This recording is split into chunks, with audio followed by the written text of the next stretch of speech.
my channel. Today we're going to be canning up chicken stock. Yesterday we made stock, today we're going to can it up. Now if you are a canner, you'll know exactly what I'm doing. If you're new to canning or you're thinking about trying canning, it is my hope that this video will make you want to give it a try. I haven't been canning a very long time, but I found it to be a very rewarding and fun hobby. Few words on canning. It's really important that you use a tested recipe, that you follow all the procedures and guidelines. You can find those online. The Ball Blue Book of Canning is a great resource. Extension offices are great resources. Make sure you understand the process and also follow all of the instructions on whatever canner you have. Now, chicken stock is a low acid food, so because it is a low acid food, we have to pressure can it. So I'm going to be using my All-American pressure canner, and I'm going to follow all the procedures that are outlined in the book that goes with my canner. If you don't have one of these, you need to get one. The All-American canners are really, really wonderful. So enough talk, let's get started. So I'm going to take a hot jar. Canning guidelines, the newer canning guidelines say that it is, if you're going to be canning for longer than 10 minutes of processing time, it's not necessary to pre-sterilize your jars. Just make sure they're squeaky clean. So that's what I've done, and they've been sitting in super hot water. I brought my chicken stock up to a simmer, and it's ready to be put in the hot jars. So I'm gonna ladle some in here. We need an inch of headspace. So we're gonna ladle our hot stock into our hot jar and leave an inch of headspace.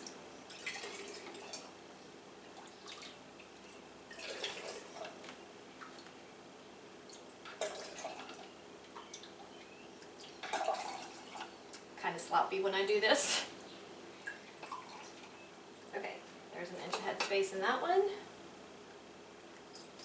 You can see everything okay.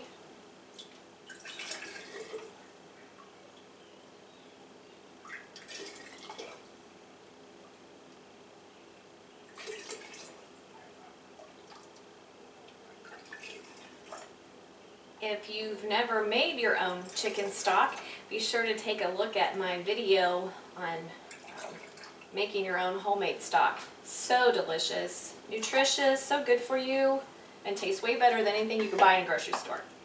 Okay, once you have filled your jars to about an inch of headspace, I always take a clean paper towel and dip it in white vinegar, and we're going to use the white vinegar for another purpose here in just a few minutes. I wipe off the rim of my jars. Make sure you've inspected your jars to make sure there's no chips or anything wrong with the openings. And then once you wipe your rims off to make sure there's nothing to interfere with the seal, you're going to add your canning lid.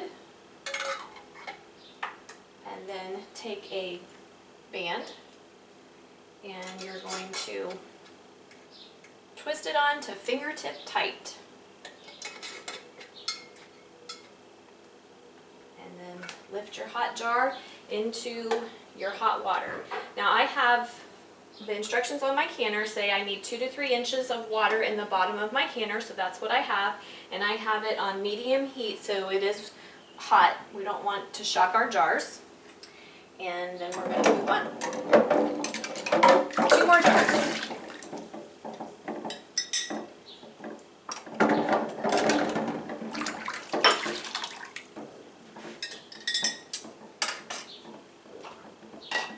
Fill them to 1 inch headspace.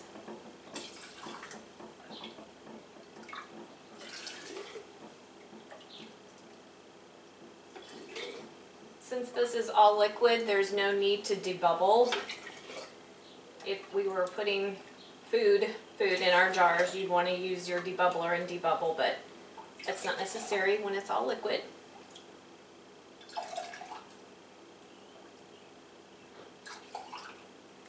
Okay.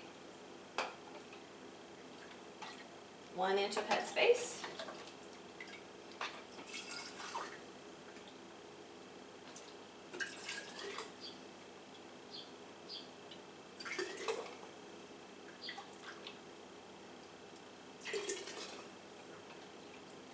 All right, I'm going to continue to fill my jars, get them in my canner, and then I will bring you back when we're ready to move on. Okay guys, I finished filling my jars to 1 inch of headspace, put them in my canner, and now we're ready to put the lid on. But before we do that, remember when I used the vinegar to wipe the rims of the jars? I take the rest of that and I pour that in my canner. That will help keep your jars clean. I remember when I first started canning, I didn't know that little trick, and my jars came out cloudy, and I was so disappointed. I'm like, this doesn't look good at all. So I got to reading, and if you use a little white vinegar in your water, it prevents that from happening. So that's why I do that.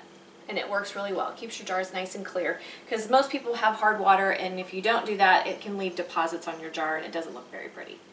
Okay, so we want to get our lid as even as possible on all sides, and then you're going to tighten up the thumb screws, and you want to bring up opposites. Don't ever do one and go all the way around. Don't do one at a time. You do two at a time, and you do them opposite of each other. Get them nice and tight. And then once I get them tight, I always look again and make sure my lid is pretty even all the way around. And it is. So just make sure everything's nice and tight. We're going to crank up our heat and let the steam come out of our vent. Once that starts coming out, we want to let that happen, the steam come out of the vent for 10 minutes. So once that starts to happen, I'll bring you back, and then after it vents for 10 minutes, then we put our weight on and bring our canner up to pressure, and then start timing our canning session. Quart jars require 25 minutes of canning time. So once we start getting some steam coming out of the vent, I'll bring you back and show you that step.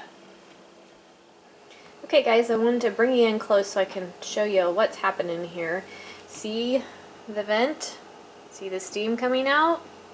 That's what we want. We want that to happen for 10 minutes. We're going to vent our steam for 10 minutes, and then we're going to put on our weight. Now for the weight part, I did want to mention that it's important to know your altitude. And you can find that online if you don't know, because higher altitudes require more pounds of pressure. So your weight, it's kind of hard to see on here, but see the numbers? Most altitudes only require 10. So we're going to put ours on 10, but I know people are in higher altitudes that can. I've watched their videos and they have to use the 15 pounds of pressure. So make sure you find that out. Anyway, I'm going to let that continue to vent for 10 minutes, and then we'll put our weight on and let things get up to pressure and continue with our canning. I'll bring you back. Okay guys, I'm bringing you back to show you what's going on with the pressure canner. I let my steam vent for 10 minutes, and then once my 10 minutes were up, I put my weight on at 10 pounds of pressure. I don't know if you can see that, but it's at the 10 pounds of pressure mark, because that's what's required for my altitude. And then we brought it up to temperature. We're looking at 240 degrees, which is the equivalent of about 11 pounds, 10, 11 pounds of pressure. So we want to maintain that throughout our canning time. So what we're looking for now is for our weight to rock just like that, right on cue. Kind of funny. We want it to do that 1 to 3 times a minute. So I adjusted my heat from high to medium enough to maintain that, but not keep it rocking all the time. So like I said, we want it to rock 1 to 3 times a minute like that for 25 minutes. So that's what's going on now, and I'll bring you back once we get to the next step. I did want to say you don't want to skip any of these steps. All of these steps, your timing, the venting the steam, letting it come up to temperature and pressure, and your weight starting to rock, that is all part of the canning process. So it's really important that you don't skip any of these steps. Okay guys, I'll bring you back shortly.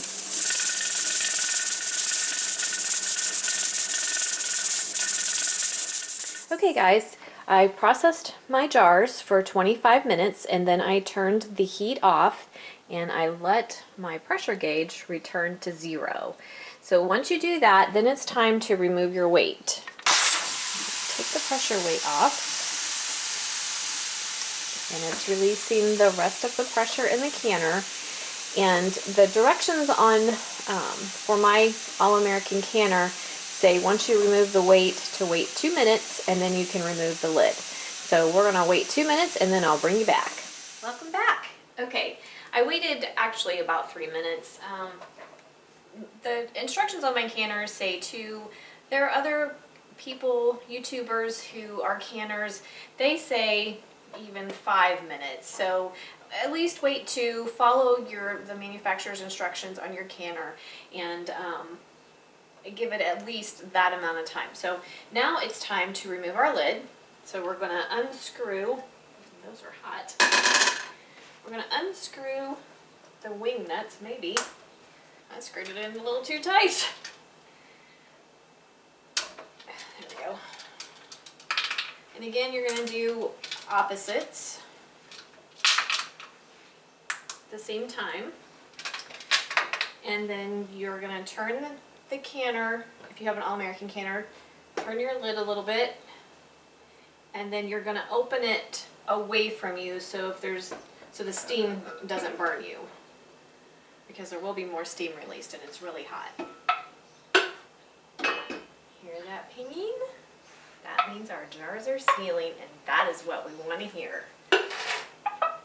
That is music to our ears. Still moving around in there. Alright, so now we're going to lift up our jars. And you don't want to tilt your jars if you can avoid it at all.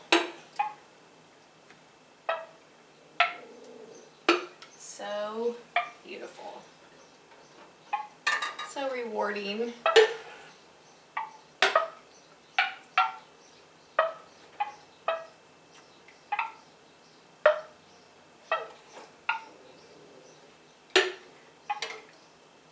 Make sure when you are removing your jars from the hot water that you actually grab it by the jar and not by the lid.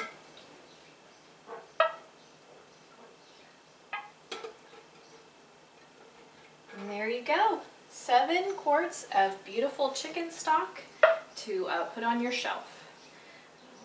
Bring it in so you can see how beautiful and delicious that is. So what I'm going to do now is once you remove your jars, they should be undisturbed for at least 12 hours. So I'm going to let them sit until tomorrow morning, and then I'll wash them off, remove the rings. You shouldn't store your jars with the rings on, so I take my rings off, and then I label the canning lid. You shouldn't reuse your canning lids. They won't seal a second time. So you shouldn't do that, and the way I make sure that I don't do that is I write on the lid. So just to give you an idea, here's a jar that I canned up a couple of months ago, and then I just write the date and what kind of stock it is on top of my lid. So there you have it, pressure canning chicken stock. I hope you'll give it a try. If you are not a canner yet, I hope this inspires you to want to try canning. It truly is a really rewarding and fun hobby. Like I said, just make sure that you follow all procedures and instructions. Use a tested recipe. Canning is fun and rewarding, but you can make people sick if you don't do it right. And there are rules and guidelines to follow so that that doesn't happen. So Anyway, thanks so much for spending part of your day with me. I appreciate it. If you have questions or comments, please leave them in the comment section below. Like and subscribe to my channel, and you can enjoy more canning recipes. I have lots of other stuff coming up. So, as always, thanks for watching. Have a great day. Bye-bye.